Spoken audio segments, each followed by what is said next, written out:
Hello friends, তোমরা সবাই কেমন আছো? আশা করি সবাই ভালো আছো। তো বৃষ্টির সময় সবারই কম বেশি দেখো আশ্রয়ের প্রয়োজন হয়, সে মানুষ হোক আর পশু পাখি হোক।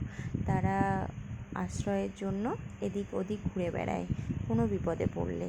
তো আমাদের বাড়ির পিছনে একটা শিউলি গাছ আছে, সেখানে দেখো একটা অজানা পাখিটা কি আমি ঠিক চিনতে পারছি না, কিন্তু হঠাৎ করে দেখি বাসা বাঁধছে। তো হঠাৎ চোখে পড়লো, খুবই ভালো লাগলো, তাই আমার ক্যামেরার মধ্যে বন্দি করে নিলাম তোমাদেরকে দেখাবো বলে। দেখো কিভাবে বাসাটা বানাচ্ছে, বাইরে থেকে খুঁটিনাটি নিয়ে এসে বাসাটা বানাচ্ছে। তোমরা কি দেখে চিনতে পারছো পাখিটা কি পাখি? আর যদি চিনে থাকো আমাকে কমেন্টের মাধ্যমে জানিও। কিন্তু অনেকটাই বানানো কমপ্লিট হয়ে গেছে, আর ছেলে দেখে তো খুবই মজা পাচ্ছে।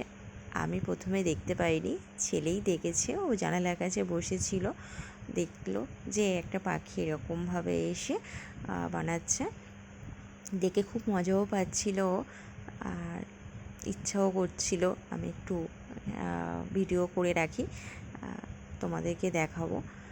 তো এইরকম অসহায় পাখি, পশু পাখি নিজেদের বাসা বানানোর জন্য এদিক ওদিক ঘুরে বেড়ায় এই বর্ষাকালে, বিশেষ করে কারণ গাছপালা ভেঙে পড়ে, ডালপালা ভেঙে পড়ে, তখন তারা আশ্রয়ের জন্য এদিক ওদিক ঘুরে বেড়ায় নিজের মতন করে বাসা বানানো বা খুঁজে নেওয়ার জন্য।